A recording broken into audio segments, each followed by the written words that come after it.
It's my feel-good breakfast show.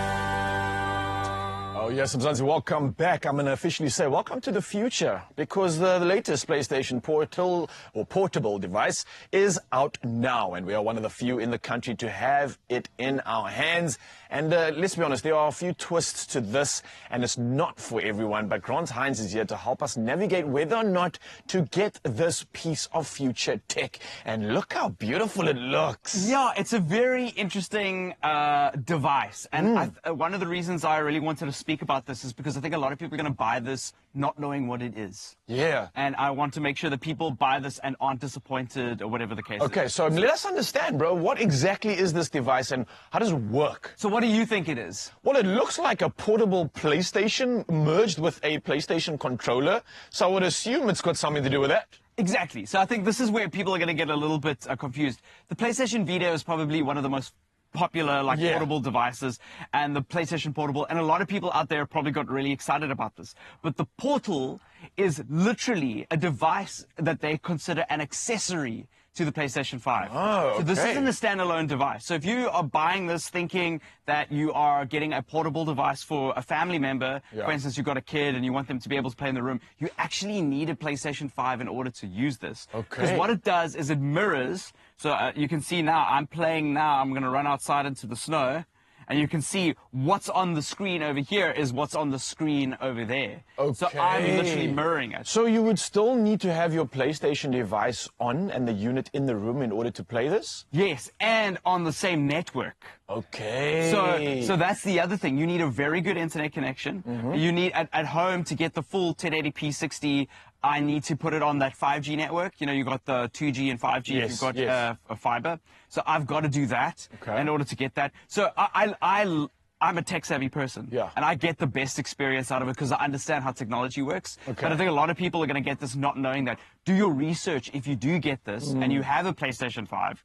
Do your research to know how it works with your network. Certain prerequisites required to really maximize this device. But then with regards to the mirroring, you don't have to mirror the device though, right? You could stand alone.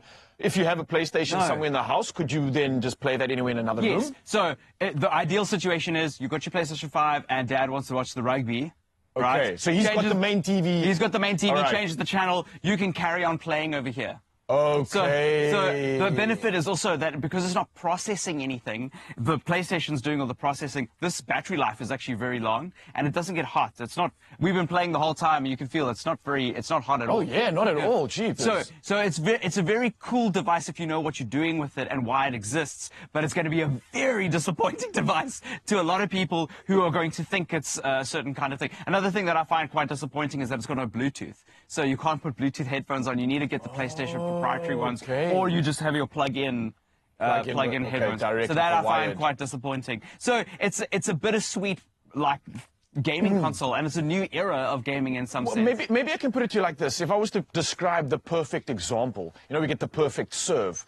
How would this serve someone perfectly? What would be the situation where this works and is a yes? So for me, I have that system at home. When I put Jamie to bed, I don't want the TV on. It's distracting to her. She comes into the lounge. Now it's making sense. Yeah, So like what I've done is I switch off the TV, but I can carry on playing games with my headphones on. Don't have to wake her up, but I can continue God of War, The Last of Us, huge AAA games that would never be able to be played on a device this small at this time in history. So that's cool. But don't expect to take this on the road where you need 4G.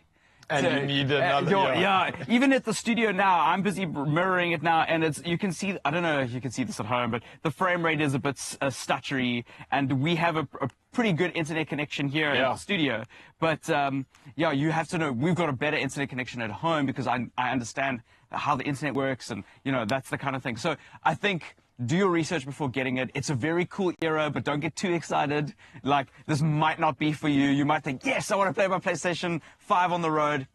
It's not for everybody. It's not exactly that. But, dude, this is incredible stuff. But I'm enjoying it. No, I think this is the information that we need because a lot of people might have fallen into this and adopted that fallacy of thinking, oh, it's the latest upgrade from the last PS Vita or something like that. Exactly. But thank you, man. This is definitely clearing the air. And I think the sneaky ninja gamer that wants to just play an extra game on the sly is going to love this one. You don't want anybody to know. You just want to, quickly, while the guests are having dinner, corner, you want to pop off and finish a mission, then this is definitely for you. Toilet gaming. Oh, naughty. Never thought of that. No. Wait, it's a whole new world. Oh, gosh. Well, on that note, if you guys have any other cool ideas on where you might want to utilize this incredible device, then come through and give us a reason to put it on the purchase list. But Crown9, thanks for coming through, man. Thanks for the review on this Rise of the Ronin, the new game, and also on this latest device. I think we're all ready to get our weekend on and add something to our wish list for Easter. I hope you get lucky, and I hope you get one of these devices. Thanks so much, Grant.